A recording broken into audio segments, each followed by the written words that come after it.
hadirnya Al-Mahdi. Al-Mahdi ini bukan nama seseorang ya. Al-Mahdi ini julukan, gelar. Artinya dua. Pertama, Al-Mahdi itu artinya laki-laki yang mendapat petunjuk dari Allah, satu. Dan yang kedua artinya laki-laki yang ditunjuk Allah untuk menjadi Amirul Mukminin fi akhir zaman. Pemimpinnya kaum beriman di akhir zaman ya.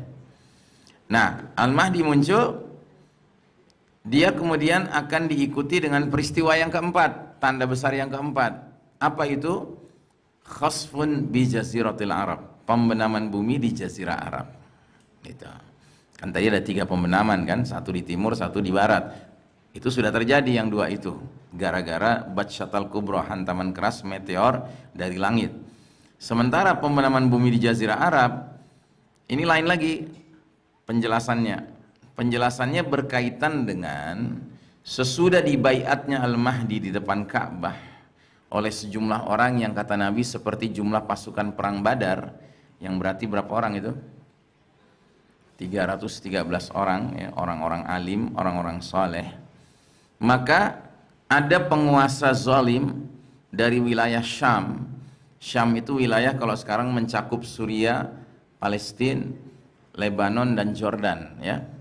Nah, jadi ada penguasa zalim di wilayah Syam yang begitu mendengar ada pembaiatan Al-Mahdi di depan Ka'bah, langsung ngirim pasukan untuk memerangi Al-Mahdi dan orang-orang yang berbaiat pada Al-Mahdi.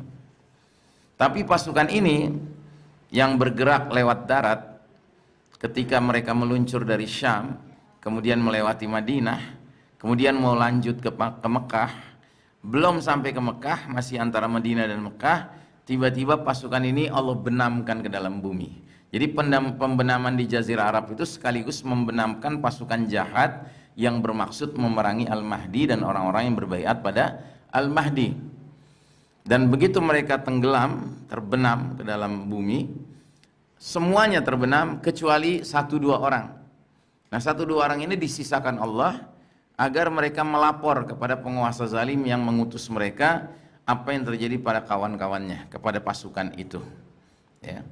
Sementara begitu berita pembenaman bumi itu terjadi di Jazirah Arab yang sekaligus membenamkan suatu pasukan yang bermaksud memerangi Al-Mahdi, maka berita ini tersiar ke seluruh dunia. Setiap muslim yang faham segera menyadari, oh, Al-Mahdi sudah muncul. Sebab kalau sekedar dengar kabar ada seorang laki-laki dibaiat di depan Ka'bah, ya bisa jadi laki-laki ini nggak jelas siapa gitu.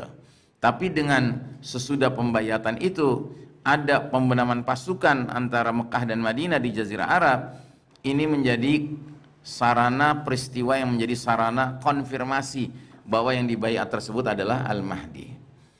Dan semua muslim yang faham tentang Al-Mahdi akan segera menjalankan perintah Nabi yang berbunyi, fa idza ra'aitumuhu fabayi'uhu walau habwan 'ala thalji fa innahu khalifatullah Al-Mahdi. Bila kalian sudah menyaksikan kehadiran Al-Mahdi, maka hendaknya kalian berbaiat dengannya sekalipun harus merangkak-rangkak di atas salju, karena sesungguhnya dialah khalifatullah Al-Mahdi ya.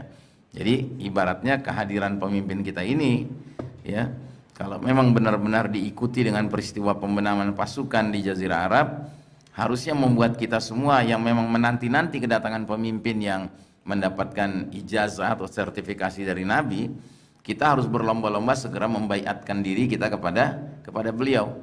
Begitu. Karena inilah pemimpin di akhir zaman.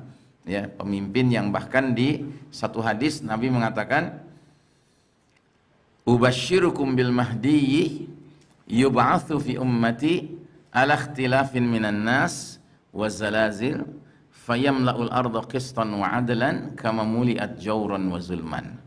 Kukabarkan berita gembira kepada kalian bahwasanya diutusnya Al-Mahdi ke tengah-tengah umat ini saat perselisihan antar manusia menjadi-jadi, saat banyak gempa berlangsung, dan laki-laki ini, Al-Mahdi ini, akan penuhi bumi secara merata dengan keadilan setelah bumi sebelumnya dipenuhi secara merata dengan kezaliman ya.